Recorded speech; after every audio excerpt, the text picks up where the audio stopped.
sure. Yeah. We're good? Will she get cold Oh, feet? here they come. I like it. That's awesome.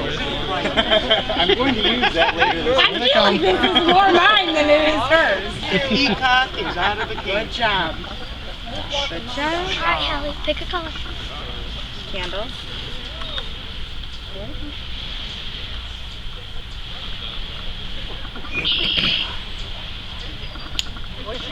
Wait,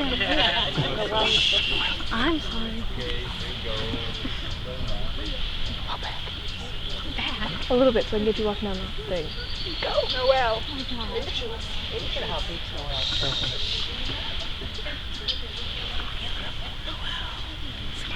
Gorgeous. Smile.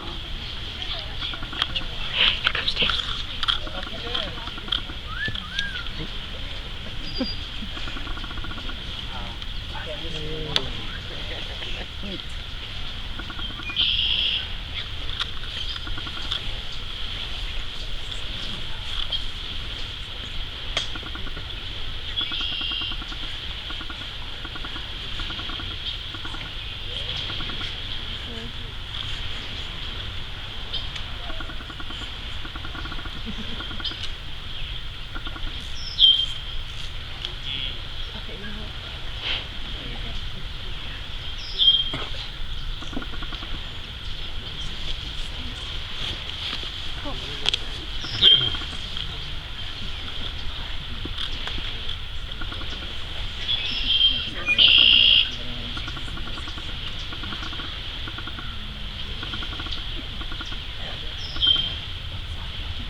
I know. I'm sorry.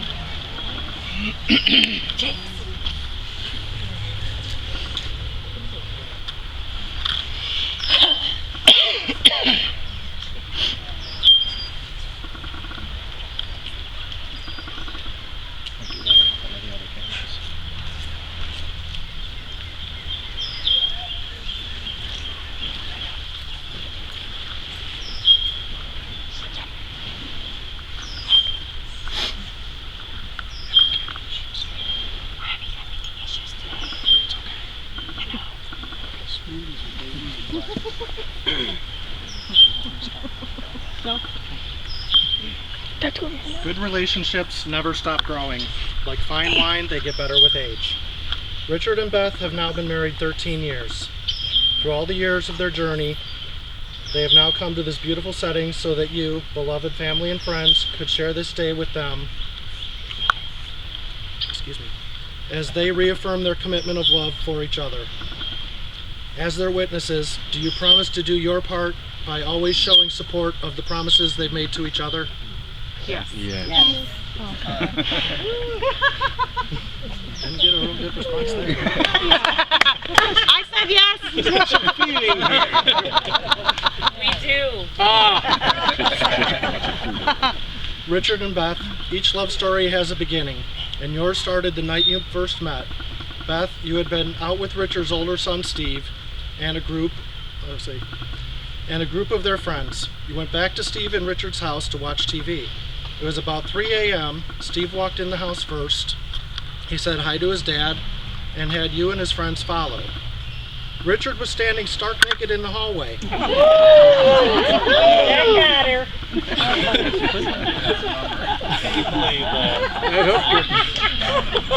The next night, the same thing happened. So you asked Richard, do you ever wear clothes? That was your first lesson in how dedicated Richard was to his job.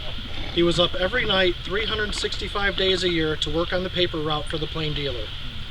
After a month or so of seeing each other in passing and talking when you could, you started dating.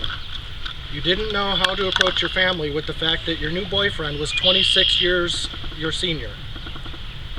So though you started dating in early March of '98, your family still had not met Richard until late June of '98. Richard, you were finally introduced to them because Beth was pregnant with the first of 3 daughters you would have together. Although there was an age difference, her family saw how you treated her, loved her, and eventually her family openly accepted you. Richard proposed to Beth on a day when she had brought 4 of his children from a previous marriage to visit him at the restaurant that he had worked. Sitting in a booth at Denny's in Menor, Richard asked Beth to spend the rest of her life with him. They were married January 17th, 2000, an anniversary also shared by Beth's grandparents. Of course, everyone had to wait for Beth to get to the church because as everyone filled the cars and left, it seemed something was missing: the bride. Richard and Beth, when you first joined hands and hearts 13 years ago, you did not know where life was going to take you. You promised to love, honor, and cherish one another through all things. Life has surely brought you both wonderful blessings. It has also brought you your share of difficult times, and you faced them together. So far, you have fulfilled your promise. As you join hands today to reaffirm your wedding vows, and as you reflect back over the years as husband and wife, do you now reaffirm the vows you took 13 years ago? Yes. Okay. Richard and Beth also have things they'd like to say to each other. Looking for you. Here you go. You probably should go first. We decided not to write our vows down. We were going to wing it and go from the heart. Let's see how this goes. 15 years ago, I fell hopelessly, completely in love with you. And that hasn't changed. Not a bit. Except you become my best friend. But shortly after I fell in love with you, we had a situation. And that situation forced me to make a decision to give up or to not give up the woman I love for a good reason. And much to my surprise, I found I loved her that much. So I gave her up. And thank God she came back to me. As the saying goes, she came back to me, and we sealed a vow in hugs and tears that night, which we've lived ever since.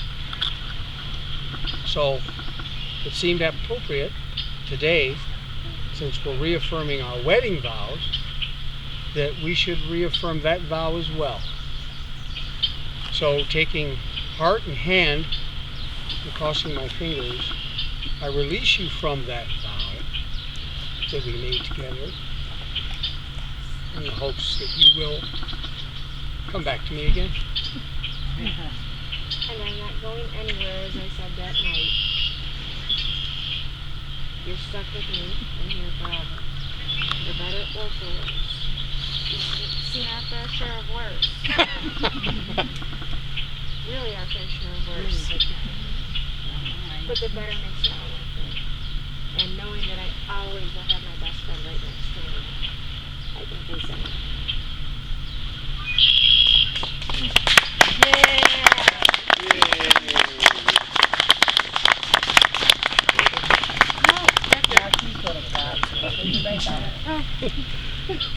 No marriage is perfect. As you continue in this union, you already know that it will continue to take a lot of work and to keep your relationship an ongoing success.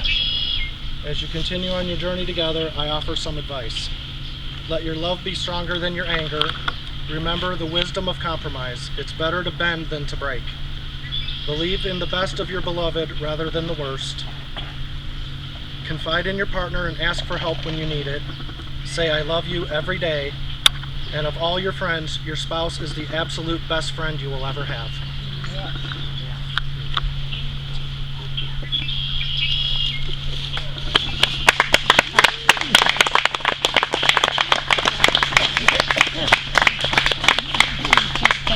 All right, little ones.